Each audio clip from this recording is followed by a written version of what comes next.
Buenas tardes, bienvenidos a la emisión del mediodía del fin de semana de Noticias Caracol. Primero la gente. Luego de los violentos desmanes que dejó la manifestación del autodenominado Congreso de los Pueblos en Bogotá, las autoridades distritales piden identificar a los responsables de los ataques con bengalas y hasta con flechas que dejaron 4 policías heridos. Sí, señora, estamos en vivo con Mayra Tenorio desde la Alcaldía de Bogotá y con Juan Pablo Contreras desde uno de los puntos afectados en la calle 26. Pero iniciamos con Mayra. Mayra, buenas tardes. Cuéntenos qué otros detalles se conocen de lo que pasó y qué dicen las autoridades hasta el momento. Muy buenas tardes. A esta hora estamos en la sala de crisis que fue citada por la Alcaldía de Bogotá tras estos desmanes en la capital del país.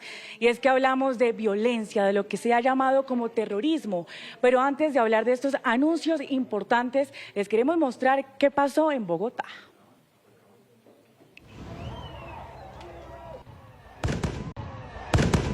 Entre el humo, el estruendo de las bombas y las barricadas caídas, así terminó lo que en principio había sido convocado como una manifestación del autodenominado Congreso de los Pueblos en inmediaciones de la Embajada de Estados Unidos en el occidente de Bogotá.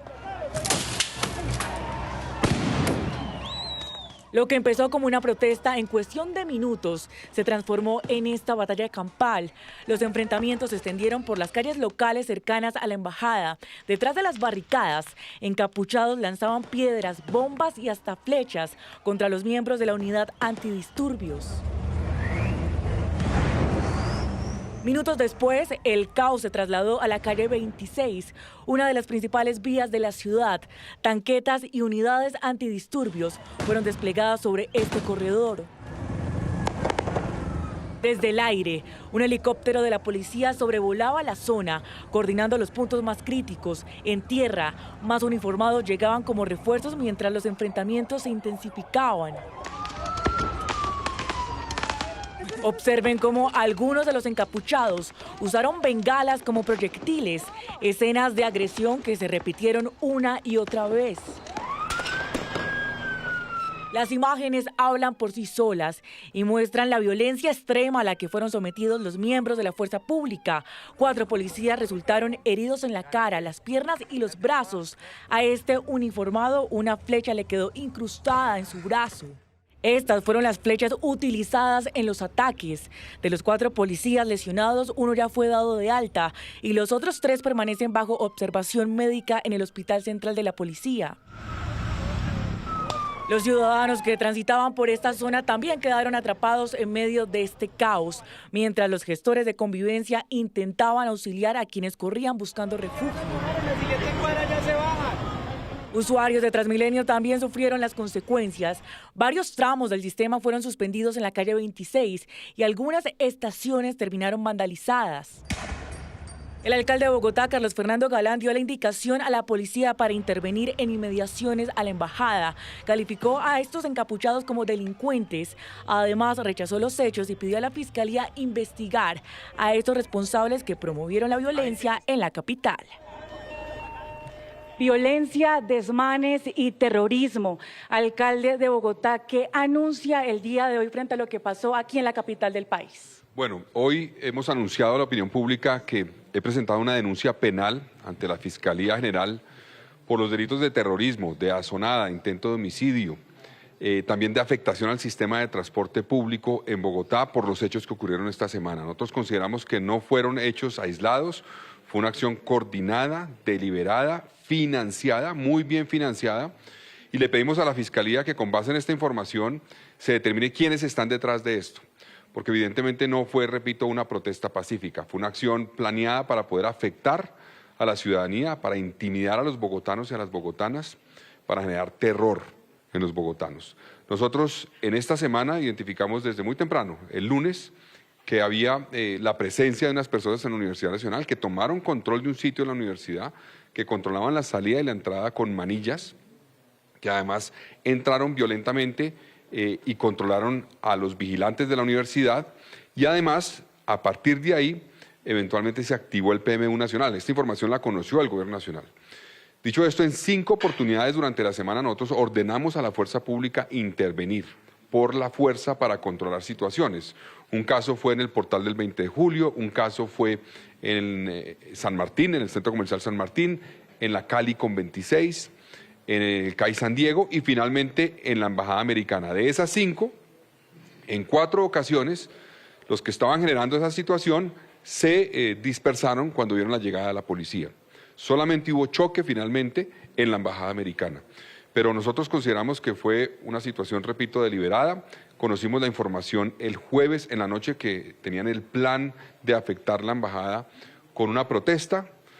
Pidieron inclusive que se retiraran las vallas desde ese jueves en la noche. No lo hicimos, obviamente.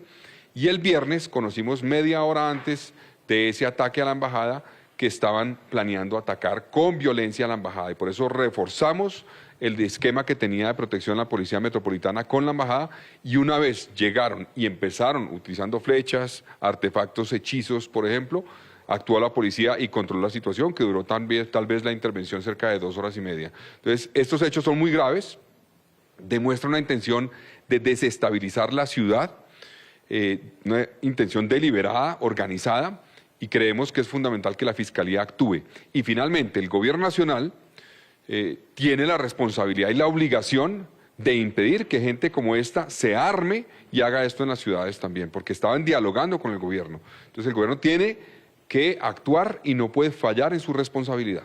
Alcalde, hablamos de un denominado Congreso de los Pueblos, pero ¿qué le ha dicho el Gobierno Nacional sobre este Congreso? ¿Quiénes son estas personas y también qué ha dicho el presidente Petro? Yo hablé con el presidente el jueves, porque estuve en una reunión con él el jueves, cuando ya habían ocurrido varios de los hechos que vimos en la semana. Y le manifesté que era necesario que la fuerza pública pudiera intervenir cuando fuera necesario para restablecer el orden y proteger la integridad de los ciudadanos y obviamente los bienes públicos y privados. El presidente me manifestó que era importante privilegiar el diálogo en primera instancia y solamente... ¿Y eso se podría denominar que funcionó?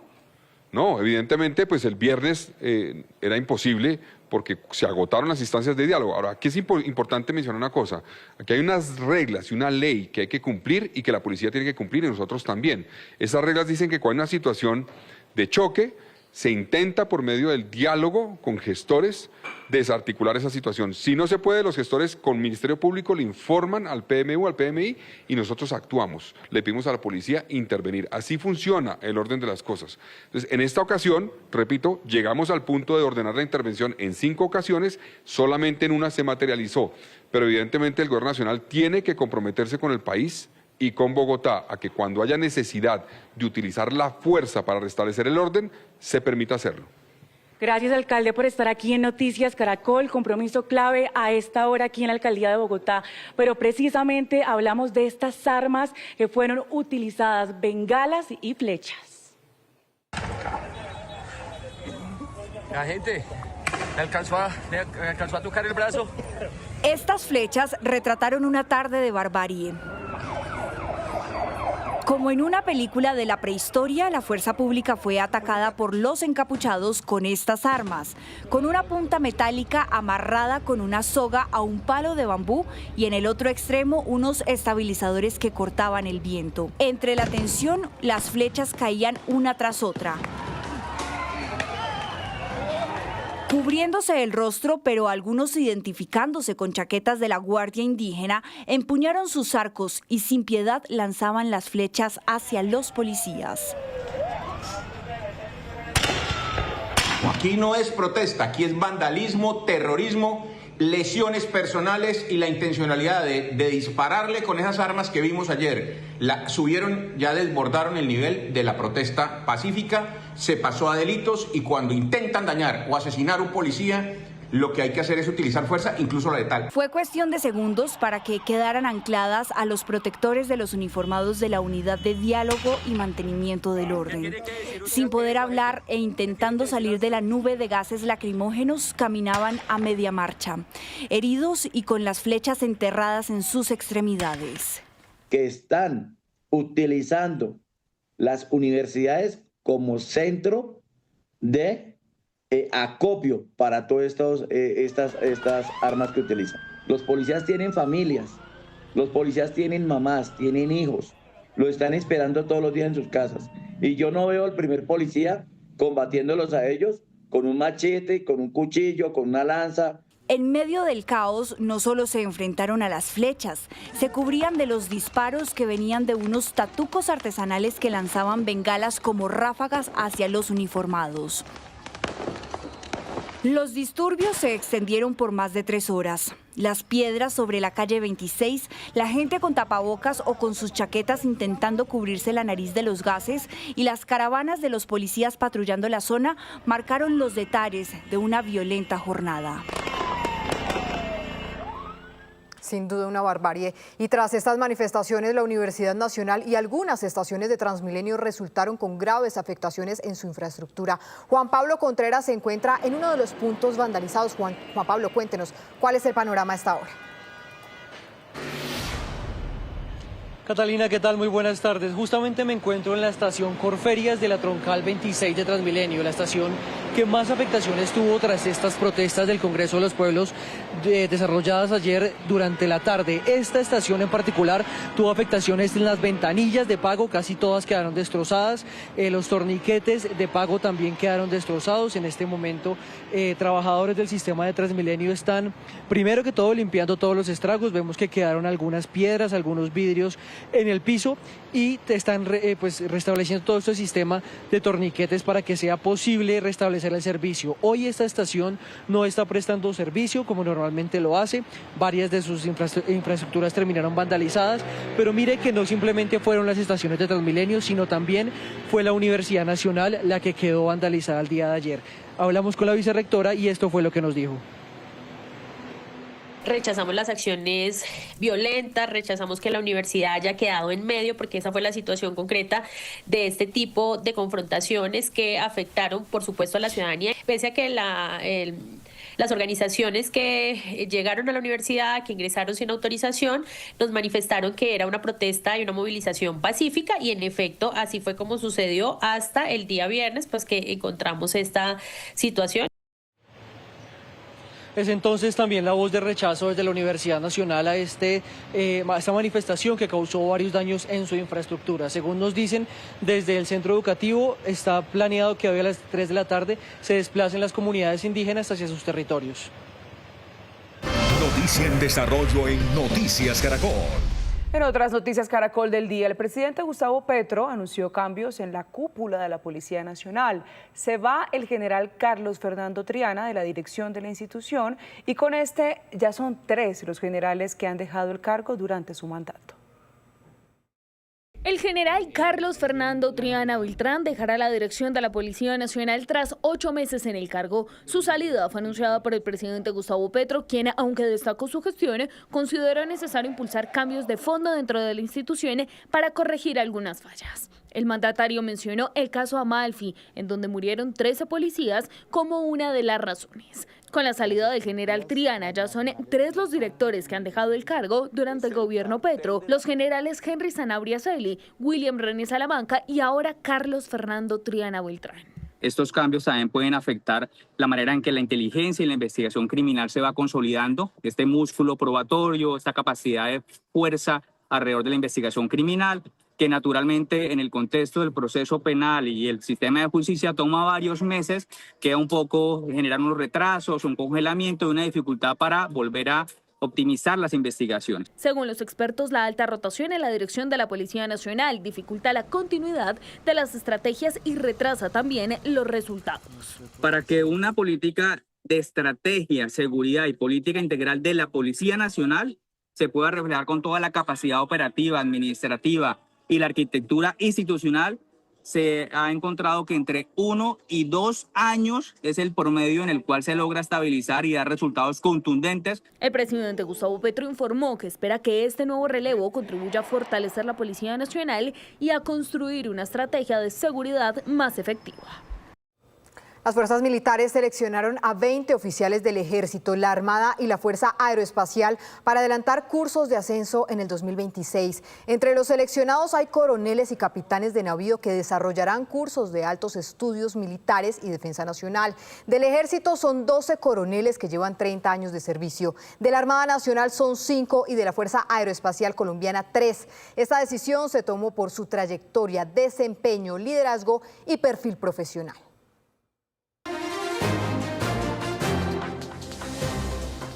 A esta hora es noticia el despacho normal de buses desde el terminal de transportes de Cali hacia Buenaventura y el sur del país, tras el levantamiento del bloqueo que comunidades indígenas, afrodescendientes y campesinas mantuvieron durante 3 días en la vía Cali-Buenaventura. Luego de una mesa de diálogo con el gobierno nacional, el paro fue levantado anoche. A esta hora en Bucaramanga las autoridades buscan a los hombres responsables de atracar ayer a varias personas que se encontraban compartiendo dentro de un café ubicado en el barrio Sotomayor. En este video de cámaras de seguridad se ve como un hombre ingresa armado, intimida a una de las mujeres que se encontraba allí y procede a robar una cadena de oro, un celular y otros elementos más, entre ellos un bolso. Este hecho se registró muy cerca del CAI Sotomayor, que se encuentra aquí en la zona, y las autoridades además investigan si estos hombres habrían participado en el hurto minutos antes de una cadena de oro a un hombre al que hirieron con arma de fuego.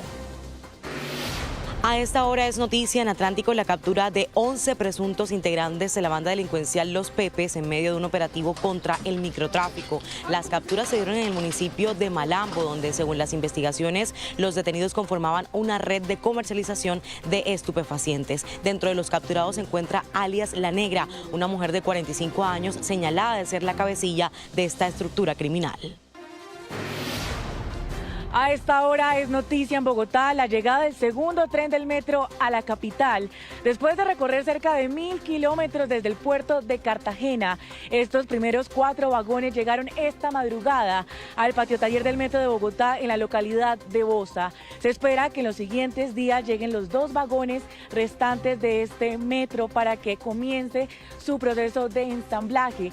Hay que decir que este mismo proceso se va a seguir con los 28 trenes que llegarán en total aquí a la capital y que se espera que inicien pruebas en mayo del próximo año. 12:48. Este domingo el país vivirá una nueva jornada electoral para escoger los consejos municipales y locales de juventud. Más de 11 millones de jóvenes están habilitados para votar. Todo está listo para que los jóvenes entre 14 y 28 años ejerzan su derecho al voto este domingo para darle representación política a los jóvenes. Este fin de semana el país escogerá los nuevos consejos municipales y locales de juventud, para los cuales hay 45.138 candidatos de todas las orillas políticas a lo largo del país. Porque estas elecciones de los consejos municipales y locales de juventud son precisamente eso, una pequeña inyección de defensa de la democracia. Para estas elecciones, la Registraduría Nacional habilitó más de 20.000 mesas de votación para que los jóvenes ejerzan su derecho al voto. Los menores entre 14 y 17 años, cuya tarjeta de identidad esté vinculada en el censo electoral, podrán sufragar en el puesto de votación más cercano. Los mayores entre 18 y 28 años deberán consultar su puesto de votación en la página oficial de la Registraduría. Quienes vayan a votar y reciban el certificado electoral tendrán beneficios como el descuento del 10% en la matrícula en instituciones oficiales de educación superior o expedición de pasaporte, así como medio día de compensatorio para los jóvenes que trabajan, entre otros beneficios. Que este estatuto permita que jóvenes entre 14 y 17 años tengan una primera inmersión democrática, una posibilidad de postularse, de ser jurados de votación.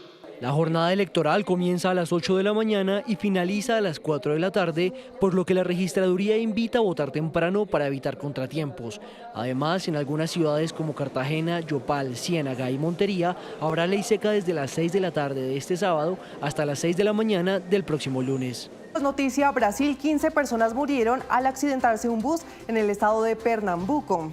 Lo que se conoce, según información preliminar, es que en el vehículo viajaban 30 personas y por el momento las causas del siniestro son materia de investigación. El conductor perdió el control del volante y se volcó mientras realizaba su ruta. Esa es una noticia en desarrollo. Y en otros hechos del mundo, Hamás anunció que en las próximas horas entregará los cuerpos de otros 2 rehenes israelíes. Sin embargo, el cruce de Rafah en Egipto, que es crucial para la entrada de ayuda humanitaria al enclave palestino, permanecerá cerrado al menos hasta nuevo aviso. El ejército israelí ha recibido 10 cuerpos hasta este momento, mientras expertos turcos esperan autorización para apoyar en la recuperación de cadáveres. Por su lado, los palestinos recibieron los cuerpos de otras 15 personas. En Gaza, los muertos por la guerra ya superan los 68.000 y Hamas acusa a las fuerzas de Netanyahu de incumplir el alto al fuego varias veces. Entre tanto, 3 muertos y por lo menos 5 heridos es el saldo de una explosión en una planta química en el sur de Rusia ocurrida en horas de la noche. El lugar produce armas y municiones para la guerra en Ucrania y según las autoridades, 2 de los lesionados están graves. Por ahora se desconocen las causas de la explosión que ocurrió el mismo día de la reunión entre el presidente Trump y Volodymyr Zelensky, que desvaneció la posibilidad de este último para recibir armas. Y en Kenia, África, por lo menos 5 personas han muerto durante el tercer día de los funerales de estado del presidente de ese país. La policía disparó y lanzó gases lacrimógenos en contra de miles de kenianos reunidos en un estadio de la ciudad de Nairobi durante la cámara ardiente en honor de Raila Odinga, quien falleció de un ataque cardíaco el pasado miércoles. Además, casi 200 personas han resultado heridas en medio de estampidas y se espera que los homenajes póstumos duren por lo menos 4 días más. Entre tanto, 2 incidentes aéreos se han registrado en las últimas horas, uno de ellos en una aeronave que tenía como destino Corea del Sur y en otro en el aeropuerto de Bangladesh. Una batería de litio en el equipaje de un pasajero explotó en un avión de Air China y causó pánico entre los pasajeros, obligando a la aeronave a aterrizar de emergencia en el aeropuerto de Shanghái, mientras que un gigantesco incendio se registró en Dhaka, Bangladesh, produciendo una cancelación masiva de vuelos durante más de 6 horas que tomó controlar las llamas. Nos ubicamos en Estados Unidos, donde decenas de personas han salido a las calles para manifestarse en contra del presidente de ese país, Donald Trump, y lo que aseguran es una extralimitación de funciones. Las movilizaciones fueron convocadas de costa a costa bajo el lema No a los Reyes, y para este fin de semana están programadas unas 2.000. Además de ciudades como Washington, Chicago, Boston y Atlanta, se esperan protestas en pueblos más pequeños de los 50 estados. Entre tanto, en Venezuela, Nicolás Maduro asegura que se completó con éxito un plan de defensa nacional, todo esto en el marco de las tensiones que se llevan a cabo con Estados Unidos. La operación fue anunciada en septiembre e incluye despliegue de tropas en las fronteras del vecino país. Así, el régimen asegura estar preparado para responder a agresiones externas, mientras que el número 2 del chavismo, hablamos de Diosdado Cabello, lideró la marcha de los machetes, un ejercicio militar con el que prometió invocar el legado de Simón Bolívar. Y en el estado de Carabobo, también en Venezuela, se instaló la estatua más grande del mundo en honor a José Gregorio Hernández. Entre tanto, previo a la declaración que tendrá lugar en el Vaticano de él como santo, Nicolás Maduro proclamó este 19 y 20 de octubre como días de júbilo no laborales. Cuando faltan escasas horas para la canonización de José Gregorio Hernández y la madre Carmen Rendiles, la ciudad de Guacara estrena la escultura más grande del mundo del médico de los pobres, con 9 metros. Fue realizada por el joven artista Josué Benjamín con tan solo 16 años de edad. Desde que colocamos toda la arcilla, yo empiezo a hacer lo que es el modelado y la foto. La hazaña fue acompañada con murales y hasta con un José Gregorio viviente. Prestarle tu cuerpo a un personaje o a una persona que hizo tanto por un país, por un mundo, realmente es algo totalmente icónico y único. Muchos feligreses cuentan los milagros que le atribuyen al doctor José Gregorio Hernández. Con mi hijo fue en plena pandemia un accidente de moto donde estuvo muy grave y desde ese primer momento me arrodillé ante él en la estatua de Guacara todos los días y le pedía por la salud de mi hijo y me lo dio. Esta noticia hace crecer entre los católicos la devoción hacia San José Gregorio Hernández. Hay una expectativa grande a nivel de la fe del pueblo y a nivel de todos estos signos, porque son signos que nos ayudan a que se represente esa fe del pueblo, concretamente en José Gregorio, que es el monumento que tenemos aquí en Guacara, en el municipio, donde se ha manifestado siempre esa devoción de la gente de a pie, de la gente humilde. En Caracas, la iglesia de la Candelaria y la plaza que la circunda también están siendo remodeladas y adornadas. Estrenan una imagen gigante del médico de los pobres, todo para dar la bienvenida a los 2 nuevos santos venezolanos. A la 1:08 p.m, retomamos las noticias del país en Santander, donde no paran las emergencias por las lluvias. Un aguacero registrado en las últimas horas causó inundaciones en el municipio de San Andrés. Sí, señora. Además, en varios municipios del departamento decretaron la calamidad pública. Natalia Ayala, ¿cuál es el balance de las lluvias? Catalina, televidentes, buenas tardes. Pues mire, el invierno no da tregua aquí en el departamento de Santander. Ya son 32 municipios los que han decretado la calamidad pública debido a las afectaciones que se han registrado debido a las intensas precipitaciones. Municipios como el Carmen de Chucurí, San Vicente, Barranca Bermeja, Málaga y San Andrés están entre los más afectados. Precisamente en este último, ayer, producto de las intensas lluvias, colapsó el alcantarillado y como ustedes pueden ver en las imágenes, las calles terminaron convertidas en ríos. Este aguacero pues generó pánico a las comunidades. Sin embargo, ha dicho la Oficina de Gestión del Riesgo que por fortuna no se registraron afectaciones ni familias damnificadas, pero sí hay algunas afectaciones en la zona rural. Veamos el reporte. Tuvimos colapso de alcantarillado, hubo incremento de las aguas en el casco urbano del municipio. La quebrada La Llorona, pues que es una quebrada que siempre presenta desbordamiento, su estructura la pudo contener. Y más que nada lo que sucedió fue por tema de lluvias y colapso de alcantarillado. En Santander hay más de 50 municipios en alerta por deslizamientos. Precisamente desde ayer se está registrando uno en la vía entre Bucaramanga y Bogotá, a la altura del municipio de San Gil hacia Pinchote. Allí todo un carril está bloqueado por deslizamiento de piedras y hay represamiento en la vía. Por eso las autoridades están haciendo un llamado a los conductores a tener paciencia.